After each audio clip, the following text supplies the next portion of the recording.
Hello friends, welcome everyone. நான் உங்கள் சபரி. இந்த வீடியோ பார்த்துட்டு இருக்க நிறைய பேருக்கு கடவுள் நம்பிக்கை இருக்கும்னு நான் நினைக்கிறேன். எனக்கும் கடவுள் நம்பிக்கை ரொம்ப அதிகமாவே இருக்கு. நிறைய பேரு கோயிலுக்கோ, மாஸ்குக்கோ, சர்ச்சுக்கோ, இல்ல கடவுள் இங்கதான் இருக்காரு அப்படிங்கிற ஒரு நம்பிக்கை இருக்கிற ஒரு இடத்துக்கோ மாசத்துக்கு ஒரு டைம், வருஷத்துக்கு ஒரு டைம் போகிட்டு தான் இருப்பீங்க.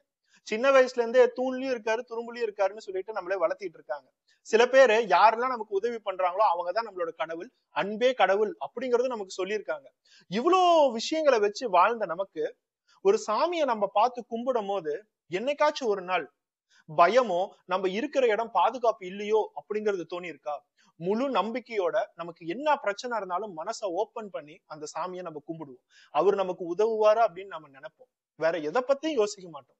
கோயிலுக்கு போனோம் அப்படின்னா நம்ம எங்க போய் சாமியை கும்பிடுறோமோ திருப்பி வரும்போது மன நிம்மதியோட வருவோம். ஆனா சில இடங்கள்லாம் இந்த இடத்துல சாமி இருந்திருக்கலாமோ, இந்த இடத்துல சாமி இல்லாம போயிட்டாரே அப்படிங்கிற ஒரு கேள்விக்குறி உங்களுக்கு என்னைக்காச்சும் தோணி இருக்கா? எனக்கு அந்த கேள்விக்குறி இன்னைக்கு நான் பேச போற நியூஸ பார்த்ததுல இருந்து திருப்பி ஒரே விஷயம் தான் தோணிட்டு இருக்கு. அப்படி என்ன சம்பவம் நாம இன்னைக்கு பேச போறோம்? வாங்க உள்ளார போய் பார்ப்போம். மகாராஷ்டிரா தானே சிட்டில கல்யாண் அப்படிங்கிற ஒரு ஏரியா அமைஞ்சிருக்கு. அந்த கல்யாண் ஏரியால தான் ஷில்பட்டா அப்படிங்கிற ஒரு சின்ன மலைப்பகுதி. டூரிஸ்ட் வந்துட்டு போற இடம். காலையில ஆகட்டும், சாயந்தரம் ஆகட்டும், அந்த இடத்துல நீங்க கூட்டத்தை பார்க்கலாம். அந்த மலைப்பகுதியில படிக்கட்டு கட்டி வச்சிருக்காங்க மேல இருக்கிற கோயிலுக்கு போறதுக்கு. மேல ஸ்பெஷலா கணபதிக்குன்னு சொல்லிட்டு ஒரு கோயில் கட்டி இருக்காங்க. அந்த கோயிலோட பேரு கணபதி கோல். நிறைய பேர் அதை கோல் கணபதினு சொல்றாங்க. சோ இந்த கோயிலுக்கு எதுக்காக கோல் கணபதினு பேர் வச்சாங்கன்னு சத்தியமா எனக்கு தெரியல. அதனால நீங்க அதை பத்தி எதுவும் யோசிக்காதீங்க. ஜூலை 9ஆம் தேதி 2024 வருடம், 2 மாசத்துக்கு முன்னாடி காலையில ஒரு டாக்டர் அந்த கோயிலுக்கு வழிபட போயிருக்காரு. தினமும் அவர் ஹாஸ்பிட்டல் போறதுக்கு முன்னாடி விநாயகரை பார்த்துட்டு தான் போவாரு போல. காலையில ஒரு 8 மணி பக்கம் அவரு பாட்டுக்கும் படிக்கட்டு ஏறி போயிருக்காரு. அப்போதான் அவர் ஒரு ஷாக்கிங்கான விஷயத்த கவனிச்சிருக்காரு. அந்த கோயில் படிக்கட்டை ஒட்டி இருக்கிற நிறைய பாறைகளுக்கு நடுவுல ஒரு பெண்ணோட டெட் பாடி சிக்கிட்டு இருக்கு. இந்த டாக்டருக்கு பார்த்தோன்னு தெரிஞ்சிருச்சு இது டெட் பாடி தான், இதுல எந்த அசைவுகளும் இல்லங்கிறது தெரிஞ்சிருச்சு. உடனே போலீஸ்க்கு கால் பண்ணி கம்ப்ளைண்ட் பண்றாரு. கம்ப்ளைண்ட் பண்ண அடுத்த 10 நிமிஷத்துல police team, forensic team, fire service, press and media எல்லாருமே வந்துட்டாங்க. ஏன்னா அது ஒரு மெயினான டூரிஸ்ட் ஸ்பாட். தானே சிட்டிக்கு யார் வந்தாலும் சரி ஷில்பட்டா மலையை பார்க்காம போக மாட்டாங்க. முக்கியமா அங்க இருக்கிற யூடியூப் பிளாகர்ஸ் நிறைய பேர் இங்க டூரிஸ்ட் வராங்கன்னு சொல்லிட்டு யூடியூப் பிளாகர்ஸ் எல்லாமே வந்து temple tour, Ganapathi tour, mountain tour எல்லாத்தையுமே போட்டு அந்த இடத்தையே ஃபேமஸ் பண்ணிட்டாங்க. அதனாலேயே பிரஸ் அண்ட் மீடியாவுக்கு இது ஒரு மெயினான நியூஸா போயிடுச்சு. அங்க இருக்கிற ஃபயர் சர்வீஸ் பீப்புளாலதான் போலீஸாலேயே அந்த இடத்துக்கு பக்கத்துல போக முடிஞ்சிச்சு. ஏன்னா பாறைகளுக்கு நடுவுல தான் டெட் பாடி சிக்கிட்டு இருக்கு. ஃபயர் சர்வீஸோட உதவியோட போலீஸ் போய் அந்த டெட் பாடியை பறிமுதல் பண்றாங்க. ஆரம்பத்துல அங்க இருக்கிற எல்லா மக்களுக்குமே ஒரே சந்தேகம் தான். ஒரு பொண்ணு கோயிலுக்கு போய் அங்க இருந்து சூசைட் பண்ணிக்கிட்டாலோ, ஏன்னா கோயில்ல இருந்து குதிச்சா அப்படின்னாதான் இங்க வந்து விழுவோம். போலீஸ்க்கும் அதே சந்தேகம் தான். ஆனா அந்த டெட் பாடி பக்கத்துல போகும்போதுதான் அந்த பெண்ணோட உடல் அரை நிர்வாணமா இருக்கு. அந்த கை, காலு, முகம் எல்லா இடத்துலயுமே நெகத்தோட கீறல்கள் இருக்கு. சோ அதை பார்த்தாவே ரொம்ப கிளியரா தெரியுது இது ஒரு ரேப் அண்ட் மர்டர். அப்பதான் பிரஸ் அண்ட் மீடியாவுக்குலாம் ரொம்ப பீக்கான ஒரு பெரிய கோவமே வந்துச்சு. இது ஒரு மெயினான டூரிஸ்ட் ஹப், நிறைய பேர் வந்து போகக்கூடிய இடம், கணபதி கோயில் வேற இருக்கு. இந்த இடத்துல ரேப் அண்ட் மர்டர் நடக்கிறதுக்கு எப்படி சாத்தியமாகும்? எப்படி இதை பண்ணிருப்பாங்க? யாருக்குமே இதுல பாதுகாப்பே இல்லையா? இப்படிங்கிற ஏகப்பட்ட கேள்விய அதே இடத்துல மக்கள் நின்று போலீஸ்ட கேட்க ஆரம்பிச்சாங்க. போலீஸ்க்கு இது கண்டிப்பா ஒரு பெரிய பிரச்சனையாகுங்கிறது நல்லாவே தெரியும். அவங்களால சீக்கிரமா முடிஞ்ச லெவலுக்கு இந்த கேஸை சால்வ் பண்ணி ஆகணும். அவங்களுக்கு இருக்கிற ஒரு பெரிய தலைவலியே இந்த பொண்ணு யாரு அப்படிங்கிற ஒரு அடையாளமும் தெரியாது. போன் கிடைக்கல, பர்ஸ் எங்கேயாச்சும் கிடைக்குமான்னு பார்த்தா வாலெட் எதுவுமே கிடைக்கல. அந்த பெண்ணோட உடல் மட்டும் தான் கிடைச்சிருக்கு. ஆம்புலன்ஸ்ல போட்டு உடனே போஸ்ட்மார்ட்டம் ரிப்போர்ட்டுக்கு அனுப்பிச்சு விடுறாங்க. போஸ்ட்மார்ட்டம் நடக்கும் போதே அவங்க இனிஷியல் ரிப்போர்ட்ல இது ஒரு ரேப் அண்ட் மர்டர் அப்படிங்கறத கன்ஃபார்ம் பண்ணிட்டாங்க. சோ இப்போ அந்த பொண்ணு யாரு அப்படிங்கிறது தான் போலீஸோட மோட்டிவே. அந்த பெண்ணோட உடலையும் சரி அவங்களோட முகத்தையும் போட்டோ எடுத்து சுத்தி இருக்கிற 10 கிலோமீட்டர் டயாமீட்டர்ல எல்லாத்துக்கிட்டுமே ஷேர் பண்றாங்க. வாட்ஸ்அப் நியூஸ் எல்லாத்துலயுமே ஷேர் பண்றாங்க.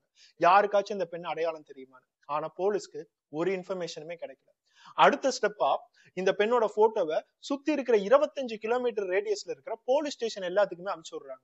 பொதுவாவே ஒரு டெட் பாடி கிடைச்சிச்சு அப்படின்னா பக்கத்து ஏரியால இருக்கிற எல்லா போலீஸ் ஸ்டேஷனுக்குமே ஒரு மெசேஜ் பண்ணுவாங்க. மிஸ்ஸிங் கேஸ் எல்லாத்தையுமே தாங்க, மிஸ்ஸிங் கேஸ்ல இந்த டெட் பாடி மேட்ச் ஆகுதான்னு பாக்கணும்னு சொல்லிட்டு எல்லா போலீஸ் ஸ்டேஷன்லயுமே இருக்கும். அதே மாதிரி நம்ம ஏதாச்சும் ஒரு மிஸ்ஸிங் கேஸ் அப்படின்னு போனா கூட சில நேரத்துக்கு மார்ச்சரிக்கு எல்லாம் கூட்டிட்டு போய் இதெல்லாம் அனாத பணமா கிடைச்சிச்சு, இது ஒருவேளை உங்களோட மனைவியோ கணவனோன்னு சொல்லிட்டு காட்டுவாங்க. அந்த மாதிரி விஷயங்களும் நீங்க கேள்விப்பட்டிருப்பீங்க. அதே மாதிரிதான் மிஸ்ஸிங் கேஸ் எல்லாத்தையுமே பார்க்கும்போது ஜூலை 6ஆம் தேதி 2024 வருடம் 3 நாளைக்கு முன்னாடி 18 கிலோமீட்டர் தள்ளி இருக்கிற NRI அப்படிங்கிற ஒரு லேடி போலீஸ் ஸ்டேஷன்ல ஒரு பெண்மணி வந்து கம்ப்ளைண்ட் கொடுத்திருக்காங்க. அந்த பொண்ணுக்கு 25 வயசு. என்னோட அக்காவோட பேரு அக்ஷதா மாத்ரே. என்னோட அக்கா இன்னைக்கு காலையில எங்கயோ வீட்டை விட்டு வெளியே போயிருக்காங்க. வீட்டுல இருக்கிற அவங்களோட கணவர் கூட சண்டை போட்டுட்டு வெளியே போனாங்கன்னு சொல்லிட்டு மாமா சொல்றாரு. ஆனா அதுக்கப்புறம் என்னோட அக்கா திருப்பி வரவே இல்லை. எனக்கு ரொம்ப சந்தேகமா இருக்கு. என்னோட அக்காவுக்கு ஏதாச்சும் ஆயிருமான்னு சொல்லிட்டு பயமா இருக்கு. என்னோட அக்காவுக்கு 30 வயசு. ஒரு பேங்க் எம்ப்ளாயா வேலை பார்த்துட்டு இருந்தாங்க. அதுக்கப்புறம் அவங்க ரிசைன் பண்ணிட்டாங்க. தயவு செய்து கண்டுபிடிச்சு கொடுங்கன்னு சொல்லி ஒரு கம்ப்ளைண்ட கொடுத்துட்டு அவங்க போயிட்டாங்க. சோ அவங்க போகும்போது தன்னோட அக்காவோட போட்டோவையும் அந்த இடத்துல கம்ப்ளைண்ட்ல கொடுத்திருக்காங்க. அப்படி அந்த போட்டோவை மேட்ச் பண்ணும்போதுதான் இந்த பாறைகளுக்கு நடுவுல சிக்கிட்டு இருக்கிறது அதே பெண்ணான அக்ஷதா மாத்ரே அப்படிங்கிறது தெரிய வருது. உடனே அக்ஷதாவோட ஃபேமிலி எல்லாத்துக்குமே கால் பண்ணி மார்ச்சரிக்கு கூப்பிட்டு ஐடென்டிஃபை பண்ண சொல்றாங்க. அந்த தங்கச்சி தான் வந்து ஐடென்டிஃபை பண்ணது. அந்த தங்கச்சி இந்த உடலை பார்த்தோன்னே ஐயோ அம்மான்னு சொல்லிட்டு கத்தி கதறி அழுகுறாங்க. இது என்னோட அக்காவான அக்ஷதா தான். என்ன நடந்துச்சு அப்படின்னு கேட்கும் போது போலீஸ்க்கு சொல்றதுக்கு ஒரு பதிலும் இல்லை. இது சூசைட்னு சொல்றதா, ரேப்னு சொல்றதா, ஒரு ஃபேமிலி கிட்ட போய் எப்படி அவங்களோட பொண்ணு கோயிலுக்கிட்ட ரேப் பண்ணி மர்டர் பண்ணிட்டாங்க அப்படிங்கிற பதில தருது. போலீஸ் அவங்களோட என்கொயரியில ஆளா இந்த அக்ஷதாவோட கணவரை தான் விசாரிக்கிறாங்க. அந்த கணவர் என்ன சொல்லியிருக்காரு, அன்னைக்கு என்கிட்ட ஃபுல்லா சண்டை போட்டுட்டு என்கிட்டயும் சரி என்னோட அம்மா கிட்டயும் சரி சண்டை போட்டுட்டு அவ பாட்டுக்கு வீட்டை விட்டு வெளியே போயிட்டா அப்படின்னா எப்பயுமே ஒரு 2 மணி நேரம் 3 மணி நேரம் கழிச்சு வந்துருவான்னு தான் நினைச்சோம். ஆனா இந்த மாதிரி நடக்கும்னு தெரியலங்கிறது அவரு பாட்டுக்கு கை வச்சுட்டாரு. போலீஸ்க்கு ஆரம்பத்துல இருந்தே அவன் மேல ஏதோ ஒரு சந்தேகம் இருந்துகிட்டே தான் இருக்கு. இவன் தான் ஒருவேளை இவனோட வைஃபை கொன்னுட்டு அங்க வந்து தூக்கி போட்டிருப்பானோ. நைட்டு யாருமே அந்த இடத்துல நடமாட்டம் இருக்காது. கோயிலுக்கு எப்பயுமே ஆக்சஸ் இருந்துகிட்டே தான் இருக்கும். அந்த படிக்கட்டுல யார் வேணாலும் நடந்து போலாம். நைட் இவன் கூட வந்து டெட் பாடியை போட்டிருந்தா யாருக்குமே தெரியாது இல்ல. அதனால அவனை இன்னும் தீர விசாரிச்சாங்க. ஆனா அவங்கிட்ட இருந்து ஒரு விஷயமும் கிடைக்கல. இந்த அக்ஷதாவோட வீட்டு பக்கத்துல எல்லாத்திலையுமே விசாரிக்கும் போது சில பேர் மட்டும் அக்ஷதாவோட ஃபேமிலி எப்படி, அவங்களோட பர்சனல் லைஃப் என்ன, இந்த மாதிரி எல்லா விஷயங்களும் தெரிவிச்சிருந்தாங்க. நிறைய பேர் சொன்னது என்னன்னா, இந்த பொண்ணுக்கு கல்யாணம் ஆகி 7 வருடங்கள் பக்கம் ஆகுது. ஆனா இந்த 7 வருடங்களுமே இந்த பொண்ணோட லைஃப் ரொம்ப கொடூரமா தான் இருந்துச்சு. அந்த அக்ஷதா அப்படிங்கிற பெண்மணியோட கணவன் ஆகட்டும், மாமியார் ஆகட்டும், நகை வேணும், பணம் வேணும்னு சொல்லிட்டு டவுரி கேட்டு கேட்டு கேட்டு இந்த பிச்சைய கேட்டுக்கிட்டே தான் இருப்பாங்க. அது மூலியமாவே அவளை சாவடிப்பாங்க. அதனாலதான் கடைசியா போய் சூசைட் பண்ணிக்கிட்டா போல அப்படிங்கிற மாதிரிதான் எல்லாருமே சொன்னாங்க. அது மட்டும் இல்லாம இந்த அக்ஷதா கொஞ்சம் வருடங்களுக்கு முன்னாடி ஒரு பிரைவேட் பேங்க்ல வேலை பார்த்துட்டு இருந்தாங்க. ஆனா அவங்களோட கணவருக்கு இவங்க பேங்க்குக்கு போறாங்களா, பேங்க்குக்கு போய் வேற எவன் கூட பழகுறாளா, இந்த மாதிரி நிறைய எப்ப பார்த்தாலும் ஒரு சந்தேக புத்தி வந்துட்டு இருந்ததுனால அந்த பேங்க் வேலையும் இவங்க விட்டுட்டாங்க. இவன் ஒரு முனிசிபாலிட்டி ஆபீஸ்ல கவர்மெண்ட் வேலை தான் பாத்துட்டு இருக்கான். கிடைக்கக்கூடிய சேலரியை வச்சுக்கிட்டு நான் இவளை நல்லபடியா காப்பாத்துறேன்னு ஒரு பக்கம் சீனை போட்டுட்டு இன்னொரு பக்கம் பிச்சை போடுன்னு சொல்லிட்டு அந்த பெண்மணி அம்மா வீட்டுக்கு போய் டவுரி கொண்டுட்டு வர சொல்லி ரொம்ப சித்திரவாதம் பண்ணுவான். இது டொமஸ்டிக் வைலன்ஸ் மட்டும் இல்லாம பிசிக்கல் வைலன்ஸாவும் மாற ஆரம்பிச்சிச்சு. கணவனும் சரி மாமியாரும் சரி நிறைய டைம் இந்த அக்ஷதா அப்படிங்கிற பொண்ணை அடிச்சு கொடுமைப்படுத்தி இருக்காங்க. இது பக்கத்து வீட்டுக்காரங்களாம் பார்த்ததுக்கான விட்னஸ் முதற்கொண்டு இருக்கு. சோ போலீஸ்க்கு இது ஒரு பெரிய ஆச்சரியம். இந்த பொண்ணு இறந்துட்டாங்க, யாரு கொலை பண்ணிருப்பாங்கன்னு நினைச்சு வந்தா இது டோட்டலா ஒரு டவுரி கேஸ் மாதிரி இருக்கு. உண்மையானுமே அந்த பொண்ணு சூசைட் தான் பண்ணிக்கிட்டாங்களோ, போஸ்ட்மார்ட்டம் ரிப்போர்ட் ஃபுல்லா வரட்டுமேன்னு சொல்லிட்டு போலீஸ் வெயிட் பண்றாங்க. ஆனா போஸ்ட்மார்ட்டம் ரிப்போர்ட் கைக்கு வரும்போது கண்டிப்பா இந்த பெண்ணை ரேப் அண்ட் மர்டர் தான் பண்ணிருக்காங்க, இது சூசைட் இல்ல அப்படிங்கிறது தெரிய வருது. சோ போலீஸ்க்கு இப்ப ஒரே ஒரு விஷயம் மட்டும் நல்லா தெரியுது. ஒரு நாள் முழுக்க இவங்களோட ஃபேமிலி மேட்டர் எல்லாத்தையும் பார்க்கும் போது நம்ம இது வரைக்கும் டைம் தான் வேஸ்ட் பண்ணிருக்கோம். குற்றவாளி வேற எங்கேயோ சுத்திட்டு இருக்கோம். அது மட்டும் இல்லாம இந்த அக்ஷதாவோட தங்கச்சி ரொம்ப கிளியரா போலீஸ்ட சொல்றாங்க, போஸ்ட்மார்ட்டம் ரிப்போர்ட்ல ஜூலை 7ஆம் தேதி தான் இவங்க இறந்திருக்காங்க அப்படிங்கிற ரிப்போர்ட் வந்திருக்கு. ஜூலை 6ஆம் தேதியே நான் போய் அந்த NRI போலீஸ் ஸ்டேஷன்ல ஒரு லேடி SI கம்ப்ளைண்ட் கொடுத்தேன். ஆனா அவங்க என்னோட அக்காவை கொஞ்சம் கூட தேடி பார்க்கல. என்னோட அக்காவோட கடைசி போன் லொகேஷன் எடுத்திருந்தா கூட அவளை உயிரோட கண்டுபிடிச்சிருக்கலாம்னு சொல்லி அந்த பொண்ணு பேசுறத மீடியால காட்டுறாங்க பாருங்க. அப்பதான் நமக்கு இந்த போலீஸ் மேல இருக்கிற நம்பிக்கையே டோட்டலா போயிருது. சோ இந்த மாதிரி எல்லா பீக்கான விஷயங்களும் மீடியால போய்கிட்டே இருக்கும் போது போலீஸ்க்கு கொஞ்சம் கொஞ்சமா பிரஷர் ஏறிக்கிட்டே இருக்கு. இந்த கேஸை எப்படியாச்சும் சால்வ் பண்ணி ஆகணும். ஒரு செப்பரேட் டீம் ஃபார்ம் பண்ணி அந்த கோயிலுக்கிட்ட இருக்க ஏதாச்சும் CCTV கேமரா கிடைக்குமாங்கிறத பாக்குறாங்க. ஆனா அந்த கோயிலாகட்டும் படிக்கட்டு ஏற இடமாகட்டும் எந்த இடத்துலயும் CCTV கேமரா மட்டும் இல்லவே இல்லை. சோ அதுக்கு அடுத்ததா இந்த பொண்ணு உண்மையானுமே கோயிலுக்கு போயிருந்துச்சு அப்படின்னா அந்த கோயில்ல தான் ஏதாச்சும் நடந்திருக்கும். இந்த பொண்ணு அந்த கோயிலுக்கிட்ட வந்துச்சா அப்படின்னு பார்க்கும்போது இந்த மலைப்பகுதியில இருந்து அந்த ரோடு ஆரம்பிக்கும் பாத்தீங்களா, அந்த ரோட்டு கடைகளோட CCTV கேமரால எல்லாம் இந்த அக்ஷதா அந்த இடத்துக்கு போயிருக்கிறது நீட்டாவே தெரியுது. அவங்க படிக்கட்டு ஏறுறது முதற்கொண்டு நல்லாவே தெரியுது. சோ அப்படின்னா அவங்க கோயிலுக்கு போயிட்டு கோயில்ல ஏதாவது நடந்திருக்கிறதுக்கு வாய்ப்புகள் இருக்கு. இல்ல அந்த படிக்கட்டு ஏறும் போது ஒரு நடுவுல ஏதாச்சும் விஷயங்கள் கூட நடந்திருக்கலாம். கோயிலுக்கு போய் விசாரிக்கும் போது போலீஸ்க்கு ஒரே ஒரு முக்கியமான க்ளூ கிடைச்சிச்சு. அது என்ன அப்படின்னா, ஜூலை 5ஆம் தேதி அந்த கோயில்ல இருக்க மெயினான பூசாரி யூபியில இருக்கிற அயோத்தியாவுக்கு போயிட்டாரு. நான் அயோத்தியாவுக்கு போய் அங்க தரிசனம் பண்ணிட்டு வரேன், அது வரைக்கும் இந்த கோயிலை பாத்துக்கோன்னு சொல்லிட்டு அவரோட அசிஸ்டன்ட் ஒருத்தவன, அவனுக்கு வெறும் 28 வயசு தான், வேற ஊர்ல இருந்து அந்த அசிஸ்டன்ட கூட்டிட்டு வந்து ஒரு 2-3 நாட்கள் இந்த கோயிலை நீ பாத்துக்கோ, நான் உடனே அயோத்தியால இருந்து வந்துருவேன், அது வரைக்கும் மட்டும் பாத்துக்கோன்னு சொல்லிட்டு விட்டுட்டு போயிருக்காரு. அப்படின்னா மெயினான பூசாரி அந்த இடத்துல இல்ல, புதுசா யாரோ ஒருத்தன் வந்திருக்கான். உடனே அவனை அரெஸ்ட் பண்றாங்க. ஏன்னா அவனை பார்க்கும் போதுதான் இது ஒரு தப்பு நடந்திருக்கும் அப்படிங்கிறது தெரியுது. இத்தனை வருடங்களா இந்த கோயில்ல இருக்கு, இந்த கோயில்ல அந்த பூசாரி வேலை பாக்குறாரு, எந்த தப்பும் நடக்கல. ஆனா ஜூலை 5ஆம் தேதி வேற எவனோ ஒருத்தவனை நிறுத்திட்டு அவர் போயிருக்காரு. ஜூலை 6ஆம் தேதி இந்த இடத்துல ஒரு கிரைம் நடந்திருக்கு. அவனை போலீஸ் ஸ்டேஷனுக்கு கூட்டிட்டு போய் அவங்களோட ஸ்டைல்ல விசாரிக்கும் போது அவன் எல்லா ஷாக்கிங்கான உண்மையுமே சொல்ல வரான். அவன் சொல்லும் போது போலீஸ்க்கே வேணா காரு துப்பி அப்படியே வெட்டி கொன்னு போட்டுடலாமா அப்படின்னு சொல்லிட்டு அப்படி ஒரு கோவம். அவன் சொன்னது, நானும் என்னோட 2 நண்பர்களும் 3 பேருமே சேர்ந்து அந்த கோயில்லயே அந்த பொண்ணை ரேப் பண்ணி கொண்டிருக்காங்க. இந்த கோயிலோட மெயின் பூசாரிக்கு சப்ஸ்டியூட்டா வந்தவனோட பேரு சந்தோஷ் அப்படிங்கிறாங்க. ஆனா அது உண்மையான பேராங்கிறது தெரியாது. அவனுக்கு வயசு 28 தான். அவன் கோயிலுக்கு வரும்போது இந்த பூசாரிக்கு தெரியாம அவனோட 2 நண்பர்களை கூட்டிட்டு வந்திருக்கான். ஒரு நண்பருக்கு 54 வயசு, இன்னொருத்தவனுக்கு 62 வயசு. இந்த 2 வயசான ஆளுங்களையும் எனக்கு சும்மா டைம் பாஸுக்கு வாங்க அப்படின்னு சொல்லி அந்த கோயில்ல கூட்டிட்டு வந்திருக்கான். இவங்க 3 பேருமே சேர்ந்துதான் அந்த கணபதிக்கு பூஜை எல்லாத்தையுமே பண்ணிருக்காங்க. கரெக்டா ஜூலை 6ஆம் தேதி 2024 வருடம் காலையில ஒரு 11 மணி பக்கம் இந்த அக்ஷதா அப்படிங்கிற பெண்மணி அந்த படிகள் எல்லாத்தையுமே ஏறி சாமி வந்து கும்பிட்டு ரொம்ப நேரமா கடவுளையே பார்த்து ஒரே இடத்துல உக்காந்துட்டு இருக்காங்க. அவங்க மனசுல என்ன ஓடி இருக்கும் அப்படிங்கிறது நம்மளால கணிக்க முடியும். வீட்டுல என்னோட கணவர் டௌரி டௌரின்னு கேட்டு டார்ச்சர் பண்றான், என்னோட மாமியார் என்னை அடிக்கிறாங்க, இந்த கொடுமையை நான் 6 வருஷமா அனுபவிச்சுட்டு இருக்கேன், தயவு செய்து என்னை காப்பாத்துப்பா அப்படின்னு அந்த கடவுள்கிட்ட வேண்டிட்டு இருக்க ஒரு பொண்ண இந்த 3 மிருகங்களும் காமத்தோட அந்த பொண்ணை பார்த்திருக்கு.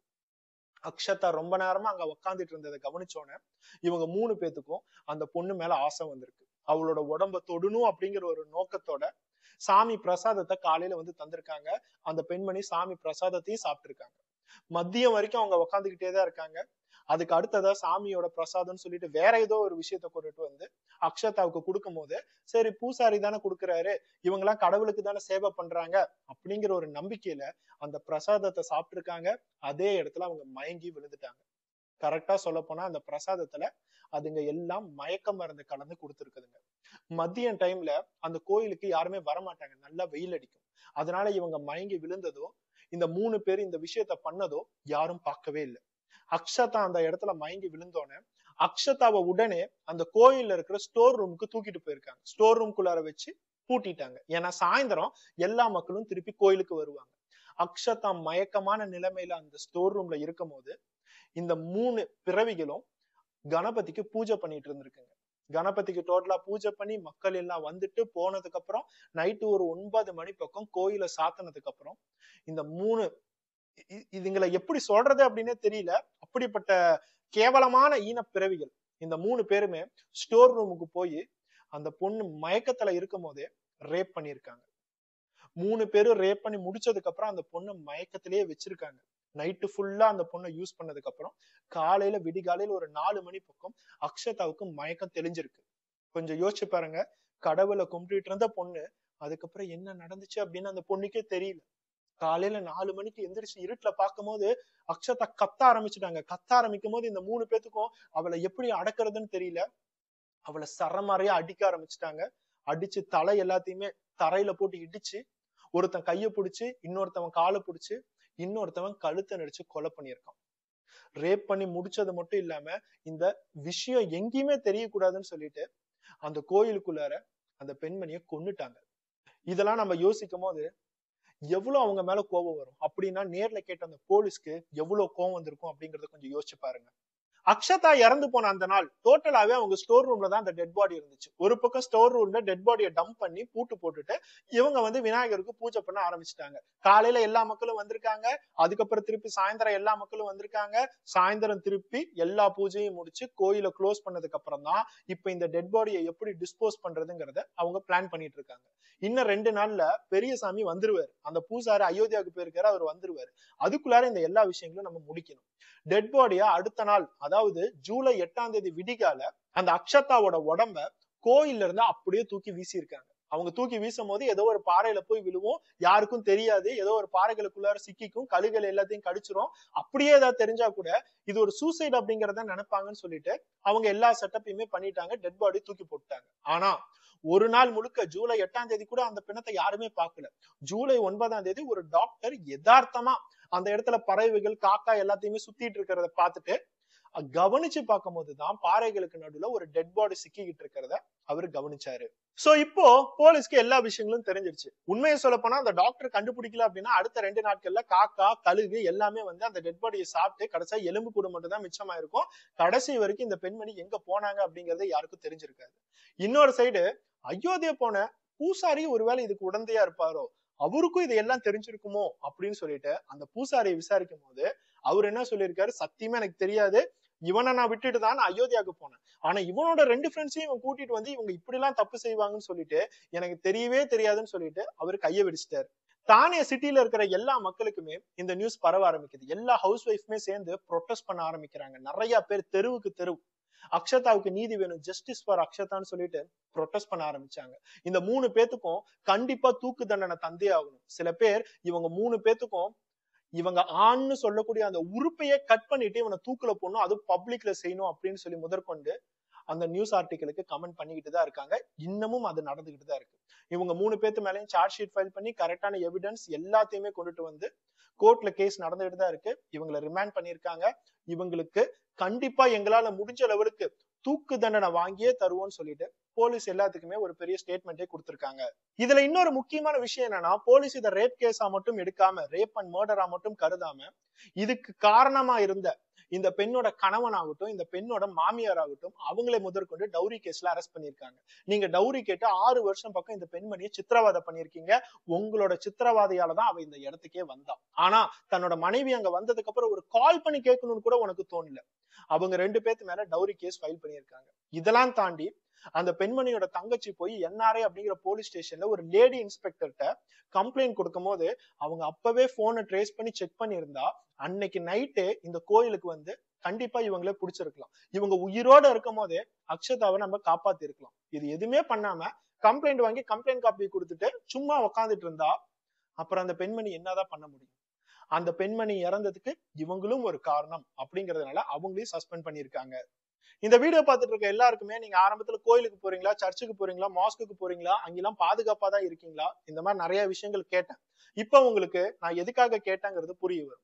இந்த இடத்துல 30 வயதுடைய அந்த அக்ஷதா அப்படிங்கிற பெண்மணி, என்னோட குடும்பத்துல ஏகப்பட்ட பிரச்சனைகள் இருக்கு, அந்த பிரச்சனைகள் எல்லாமே தீரணும், நான் நல்லபடியா வாழணும்னு சொல்லிட்டு ஆசையோட அந்த கோயில்ல போய் நிம்மதியை தேடி இருப்பாங்க. ஆனா அவங்களுக்கு இந்த மாதிரி கொடூரமான சாவு கொடுத்த அந்த பிறவிகளுக்கு கோயில்னு கூட பார்க்காம, அந்த இடத்துல கடவுளுக்கு நம்ம பூஜை பண்றோம்னு கூட பார்க்காம அந்த பெண்மணி மேல காமத்தை காட்டின அந்த மிருகங்களுக்கு என்ன மாதிரி தண்டனை கொடுத்தா சரியா இருக்குங்கிறத கண்டிப்பா கமெண்ட் பண்ணுங்க.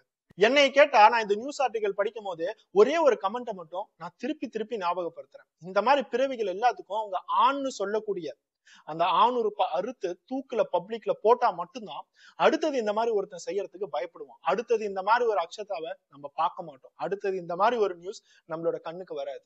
ஒரு பெண்ணோட அப்பாவா இருந்து நான் இவ்வளவு கோபமா இந்த விஷயத்த பேசுறேன் அப்படின்னா, இந்த வீடியோ பாக்குற உங்களுக்கு ஒரு பொண்ணு இருந்துச்சு அப்படின்னா நீங்களும் அந்த கோபத்தோட தான் இருப்பீங்கிறத நான் நம்புறேன். இந்த அக்ஷதா அப்படிங்கிற பெண்மணி அவங்களோட கல்யாண வாழ்க்கையில 6-7 வருடங்களா நிம்மதியே இல்லையேன்னு சொல்லிட்டு கோயிலுக்கு வந்தாங்க.